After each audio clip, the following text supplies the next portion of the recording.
habla David Rodríguez. Bienvenidos una vez más al canal del Chilapo.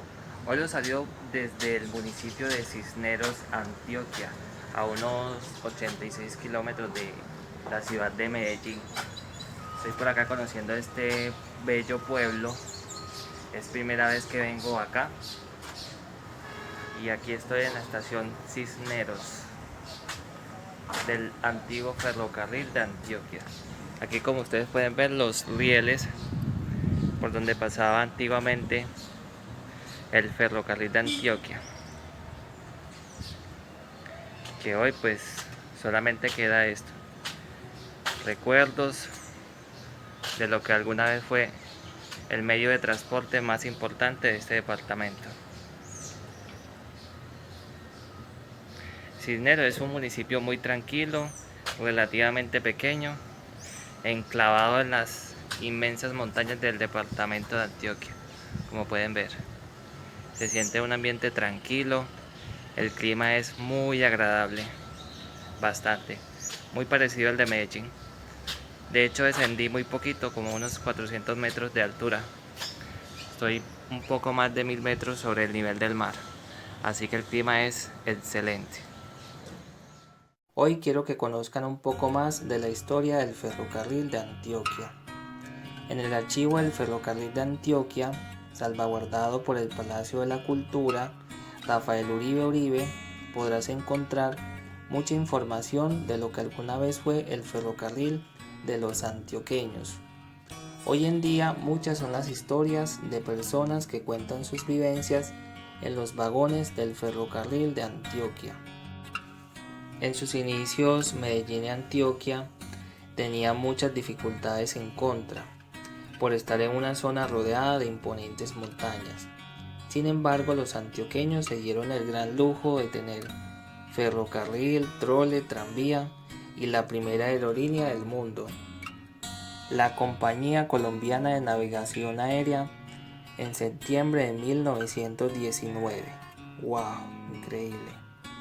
Después de eso se creó la KLM en Holanda y más tarde se funda la Escalta, antecesora de la empresa de aviación colombiana Avianca. La aviación colombiana en esa época también fue noticia por la muerte de Carlos Gardel, quien muere en un accidente de aviones en tierras en el aeródromo Las Playas, el latinoamericano más importante de la época. Cada año en Medellín se les hace un desfile en la Feria de las Flores en el mes de agosto. Los cargueros eran los únicos capaces de remontar las altas montañas antioqueñas.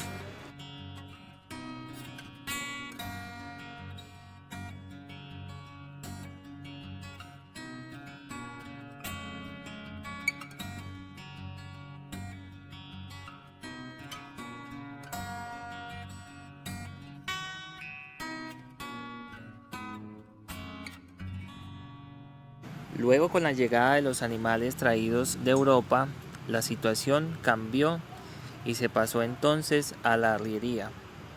Con el paso del tiempo se empezó a traer desde Estados Unidos, Europa, el Caribe, carruajes, lo cual empezó como a cambiar un poco la mentalidad de ese entonces. Se empezó a pensar de que las ciudades se podían conectar a través de carreteables, que pudieran pues como generar mucho más acceso fácil entre los pueblos antioqueños. A su vez empezó a reemplazar antiguos caminos de herradura y caminos prehispánicos. Fue incluso sobre trazados antiguos que se empezó a poner los rieles del ferrocarril de Antioquia. Medellín también tuvo un tranvía alado por animales, el cual conectó a la ciudad con Itagüí, Envigado y Caldas. En esa época los habitantes lo llamaron el tranvía de sangre. Este tranvía tuvo una línea además que salía desde la Veracruz hasta el Bosque del Edén, hoy Jardín Botánico. A finales del siglo XIX, al fin llegó la energía eléctrica a nuestra ciudad. Con ello la ciudad tuvo tranvía eléctrico, el cual unía al corregimiento de la América con Medellín, corregimiento que hoy en día es un barrio de la ciudad. Como dato curioso, Se tuvo buses troles e incluso un tranvía que conectó la ciudad con el oriente antioqueño. Un noviembre de 1875, el extranjero guerrero hace la elevación del primer globo en la Plaza Mayor, hoy conocida como Parque de Berrío. Esta misma hazaña la intentó el local Manuel Salvador Arango, llamado también Salvita, pero desafortunadamente Salvita no contó con tanta suerte, se rompe el globo, este cae y Salvita pierde la vida. En esa época Antioquia no se llamaba Antioquia, sino Estado Soberano de Antioquia. Colombia, nuestro país, no se llamaba Colombia, sino Estados Unidos de Colombia. La ciudad de Medellín era la capital del Estado Soberano de Antioquia.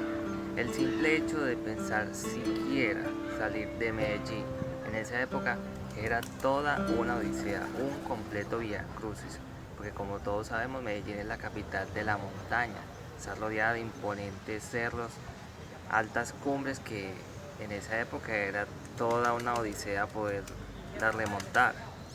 Entonces pues la gente lo que hacía era quedarse en Medellín, hacer turismo en Medellín y sus alrededores.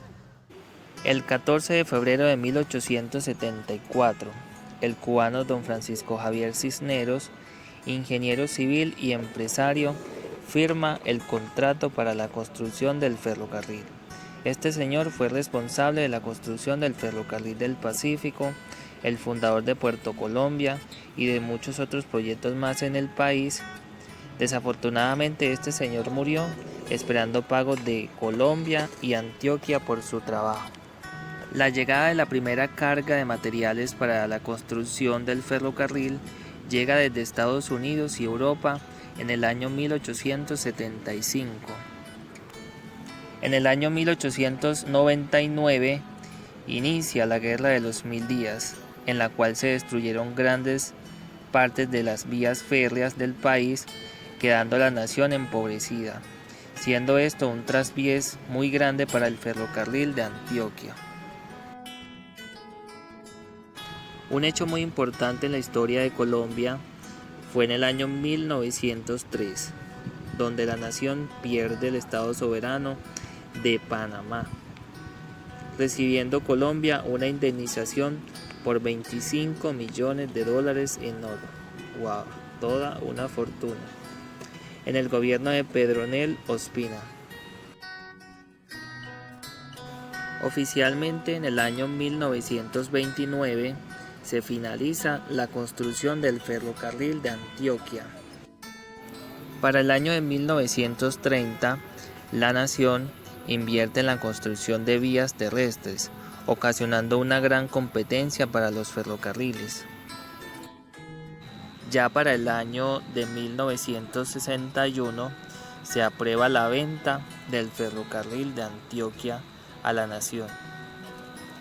Finalmente, el 28 de agosto de 1964 se acaba el ferrocarril de Antioquia. Desafortunadamente para el ferrocarril de Antioquia, con la creación de las carreteras, estas vías férreas empezaron a perder como su auge, como su dinamismo en toda esa época cuando iniciaron. Yo creería que el ferrocarril demoró más haciendo lo que realmente esté funcionando. Entonces cuando ya se empezaron a cambiar como esa mentalidad, como que ya llegaron los buses, los carros, se crearon carreteras, el ferrocarril pues realmente se fue yendo a la quiebra y fue perdiendo su importancia. Como dato curioso, acá en Antioquia se creó la primera vía en esta zona, en el municipio de Cisneros, que es la vía del Limón, fueron 10 kilómetros aproximadamente. Poniendo en contexto la situación del medio ambiente con el tema del ferrocarril de Antioquia, ustedes se imaginan la cantidad de árboles que tuvieron que haber talado para que esas locomotoras funcionaran desde Puerto Berrío hasta Medellín y de Medellín hasta La Pintada. Pues eso era una cosa impresionante según lo que estuve investigando. Y déjenme decirles pues que eso sería, o más bien fue un desastre ambiental.